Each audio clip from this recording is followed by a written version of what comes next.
नमस्कार मित्रों एवं प्यारा बच्चों। एक्सरसाइज 3.1 का क्वेश्चन नंबर सेकंड ले रहे हैं। The coach of a cricket team boys 3 bats and 6 balls for ₹3,900 rupees. यानी एक कोच है टीम की जिसने 3 बैट खरीदे हैं और 6 बॉल खरीदी है। टोटल रुपया उसने पेड किया है 3,900 rupees.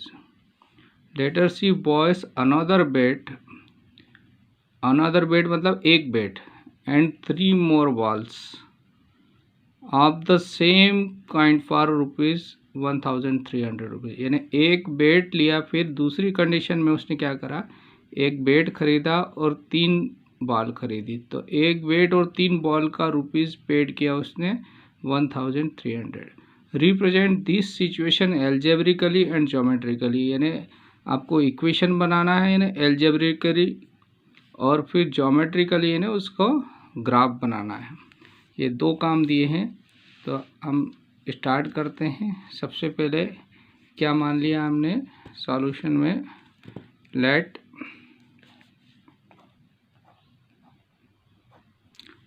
The cost of a bat be rupees, क्या मान लिया हमने, ₹X,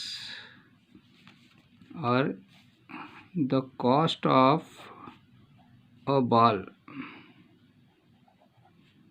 बी रुपीज़, इसको Y मान लिया है।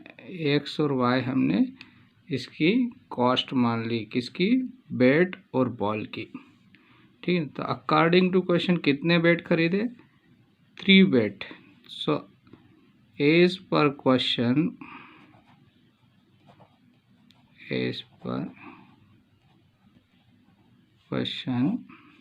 क्या कह रहा है, कितने बैट खरीदे, 3 बैट। तो 3 बैट का कॉस्ट हमने लिया है X, तो ये हो जाएगा 3 × X प्लस कितने बॉल है, 6 × Y है ना, इज इक्वल टू कितना कॉस्ट है दोनों का, 3,900 रुपीज़। ये नंबर 1 हमने एल्जेब्रिकली इक्वेशन को बना दिया है ना। एंड फिर सेकंड कंडीशन दे रहा है, एक बैट है यानी 1 बैट है और बॉल कितनी है, 3 बॉल है, यानी बैट की कॉस्ट है X और बॉल है Y, इक्वल टू कितना रुपया लगा, 1,300। नंबर 2, ये आपका एल्जेब्रिकल इक्वेशन हो गई है यहाँ पर, है ना। अब और आगे बढ़ते हैं। अब उसने कहा ज्योमेट्रिकली रिप्रेजेंट, तो नाउ है ना, ज्योमेट्रिकली रिप्रेजेंटेशन,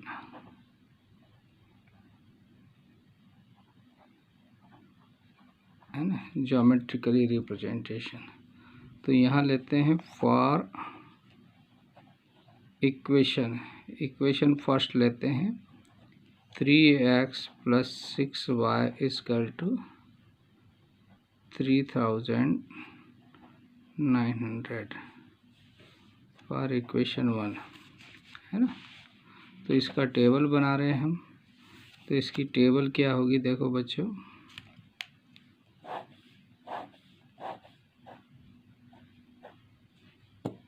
तो X और Y कोऑर्डिनेट, ठीक है। तो हमने X की जगह अभी 0 रख दिया, यहाँ पर 0 रख दिया। तो इस 6 से इसमें डिवाइड किया तो क्या हो जाएगा, X की जगह 0 रखा तो 6 से भाग दिया तो 650 आपका आंसर आएगा। 6 से इसमें भाग देंगे तो 650 आएगा। ठीक है, अब Y को 0 रख दिया है, ये 0 था, अब 3 से भाग देंगे तो 3 × 3, 3 × 3 = 9, मतलब 1300 आएगा। ये फर्स्ट इक्वेशन हो गई। सिमिलरली इधर लिख देते हैं, फॉर इक्वेशन सेकेंड इक्वेशन क्या है, 1x + 3y = 1300। इसकी भी टेबल बना रहे हैं, यानी दो सॉल्यूशन निकाल रहे हैं इसके, ये x है और ये y है। तो यहाँ पर रखा मैंने, देखिए ये y की जगह अगर मैं 200 रख देता हूँ तो ये 600 हो गया, माइनस हुआ तो 700 बचेगा। फिर y की जगह अगर 0 रख देता हूँ तो पूरा 0 हो गया, तो x = 1300। ये आपकी टेबल हो गई है। तो इस टेबल के आधार पर अब हम क्या बनाएंगे, इसका ग्राफ। तो मैंने ग्राफ पहले से बना दिया आपके लिए, इसको सिर्फ एक्सप्लेन कर रहा हूँ मैं। तो यहाँ देखिएगा आप लोग, ये इसका ग्राफ है ना। सबसे पहले आपको दिए है इक्वेशन फर्स्ट से हमको मिला है x और y का वैल्यू क्या है, 0, 650, 1300, 00। तो हमने इस ग्राफ में जो स्केल है इधर, क्योंकि संख्याएं बड़ी है तो हमने क्या है, एक्स एक्सिस पे 1 सेंटीमीटर को 200 रुपीज़ के हिसाब से ले लिया था, 200, 400, 600, क्योंकि ये कॉस्ट है तो रुपीज़ में है ना। तो स्केल में लिख दिया एक्स एक्सिस 1 सेंटीमीटर = 200 रुपीज़, और वाई को 100 लिया तो 100 रुपीज़, ये 100 के हिसाब से तो 700 है ना। तो फर्स्ट है 0 और 650। तो पहला वाले से क्या है, 0 और 650। तो x का वैल्यू 0 यहाँ है, तो y का वैल्यू 650। तो ये वाला जो पॉइंट है, ये वाला, ये 0, 650। फिर दूसरा है x का वैल्यू 1300, तो y 0, तो ये पॉइंट। तो इन दोनों को मिला के ये वाली लाइन आई है आपकी, कौन सी, ये रेड कलर की। तो ये आपने ग्राफ खींच दिया, ठीक है। सिमिलरली ये देखिए, x का वैल्यू 700, तो y का 2, तो x का 700 यानी यहाँ पर है, और y का 200 यहाँ पे है, ये। तो ये दोनों मिलके 702 ये वाला पॉइंट हुआ। दूसरा पॉइंट है 1300, 0, x का वैल्यू 1300 और y का वैल्यू 0, यानी यही कॉमन पॉइंट है दोनों का। इसको और इसको ज्वाइन करके ये ग्राफ बनाया, तो आपका ये यहाँ पर, और दोनों पॉइंट कहाँ पर इंटरसेक्ट कर रहे हैं, इसी पे। तो x का वैल्यू 1300 और y का वैल्यू 0 है। तो यही आपका रिक्वायर्ड ज्योमेट्रिकल रिप्रेजेंटेशन है। तो यहाँ पर क्या मिल रहा है, इंटरसेक्टिंग लाइन मिल रही है। तो हम यहाँ लिख देंगे, लास्ट में क्या लिख देंगे बच्चों, hence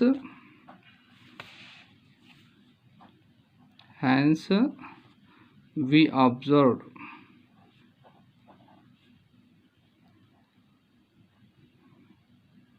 observed that the two lines are intersecting at the point, किस पॉइंट पे इंटरसेक्ट कर रही है वो, 1300, 0, इस पॉइंट पे वो दोनों इंटरसेक्ट करें। तो यहाँ पर ये आपका सवाल कंप्लीट होता है। प्यारे बच्चों, एक्सरसाइज 3.1 का क्वेश्चन नंबर 3 ले रहे हैं। क्वेश्चन नंबर 3 है ना, क्या कह रहा है क्वेश्चन में, देखिएगा। The cost of 2 kg of apples and 1 kg of grapes on a day was found to be ₹160। 2 kilo Apple लिए उसने और 1 kg ग्रेप्स ने अंगूर लिए हैं, है ना, और दोनों का कितना पेमेंट किया, 160 रुपीज़, ठीक है। After a month the cost of 4 kg of apples and 2 kg of grapes ₹300, है ना। फिर उसने दूसरी सिचुएशन में 4 किलो एप्पल लिए हैं और 2 किलो ग्रेप्स लिए हैं, तो 300 रुपया पे किया है।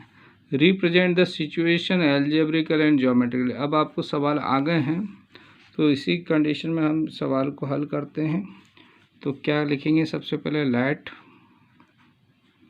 द कॉस्ट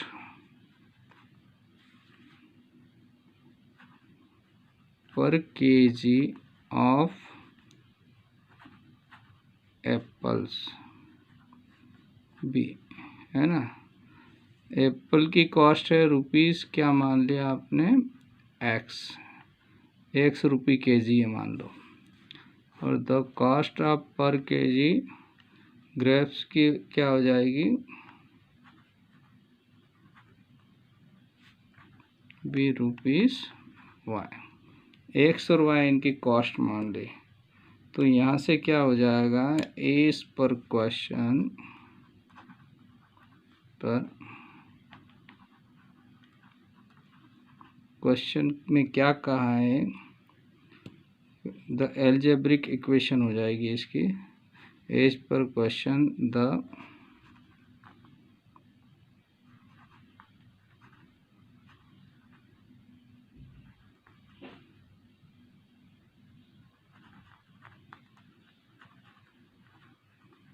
एल्जेब्रिकली इक्वेशन क्या हो जाएगी बच्चों? तो पहली कंडीशन में देखेंगे तो क्या कह रहा है? 2 kg एप्पल ले रहा है, तो 2 इंटू एप्पल का कास्ट है एक्स, तो 2x हो जाएगा, प्लस 1 kg ग्रेप्स तो 1y इजकल टू कितना रुपया पे कर रहा है? 160। बहुत इजी क्वेश्चन है बच्चों, ये आराम से बनेंगे आपसे। सिमिलरली एंड यहाँ पर क्या कह रहा है? 4 kg एप्पल ले रहा है, तो 4x प्लस 2 kg ग्रेप्स, तो 2y इजकल टू कितना पेमेंट कर रहा है? 3। ये नंबर 1 और नंबर 2, ये दो एल्जेब्रिकली इक्वेशन हो गई यहाँ से। अब यहाँ से हम क्या करेंगे? फ्रॉम या फॉर इक्वेशन फर्स्ट, क्या है इक्वेशन फर्स्ट बच्चों? 2x plus 1y is equal to 160। और इधर लेंगे फॉर इक्वेशन 2। इनके लिए टेबल बना रहे हैं ज्योमेट्रिकली रिप्रेजेंटेशन के लिए। ये 300 है ना। इसका चाहे तो आप यहाँ लिख देंगे, क्या लिख देंगे? है ना, ज्योमेट्रिकली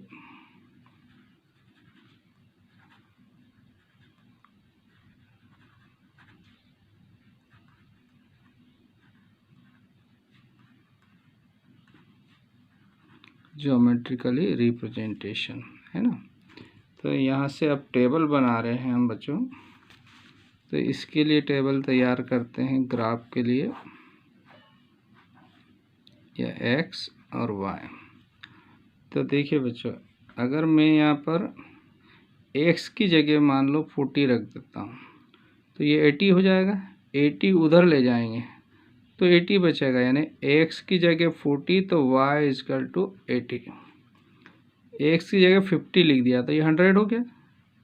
100 उधर जाएगा तो 60 बचेगा, यानी एक्स की जगह मैं 50 लिखता हूँ तो y की जगह 60 मिलता है।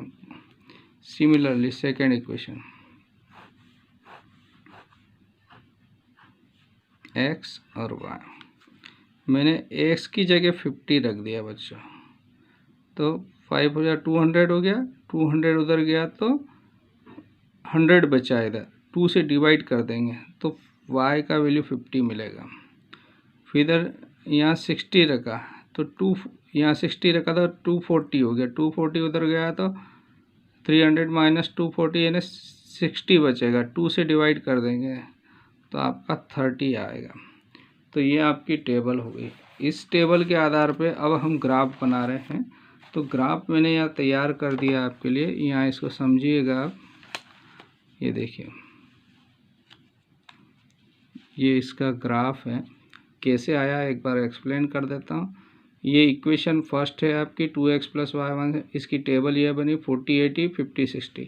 तो पहले x ये 10 20 30 स्केल के अकॉर्डिंग हमने यहाँ लिख दिया, ये x एक्सिस है। इधर y 10 10 को ले लिया, यानी 1 सेंटीमीटर बराबर 10 लिया हमने, है ना। तो यहाँ से क्या है, x का वैल्यू 40 तो y का वैल्यू 80 है ना। x का वैल्यू 40 तो y का वैल्यू क्या है 80, यानी पहला पॉइंट यहाँ है ये 40-80 है ना, ये 40-80। फिर दूसरा x का वैल्यू 50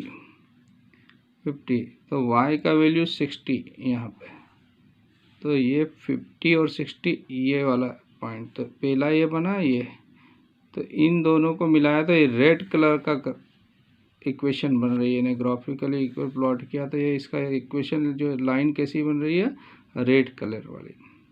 सिमिलरली सेकंड देखेंगे, ये 4x + 2y 300 की जो बनाई टेबल हमने, ये अभी बताया आपको 50-50, x का वैल्यू 50 y का वैल्यू 50, तो ये वाला पॉइंट बना 50-50, ठीक है।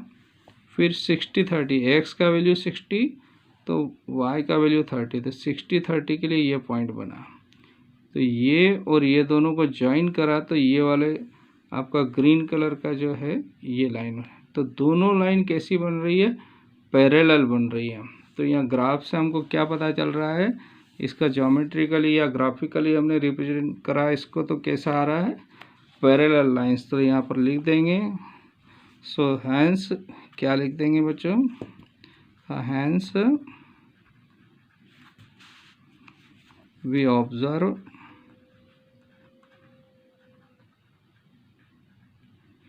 क्या ऑब्जर्व करते हैं हम, we observe that the lines, line कैसी आई थी अभी, पैरेलल, तो लाइंस आर पैरेलल। तो यहाँ पर ये आपका क्वेश्चन कंप्लीट हुआ। Okay, thank you. और इसी के साथ हम यहाँ पर अपना ये लेसन समाप्त करते हैं। Thank you, have a nice day.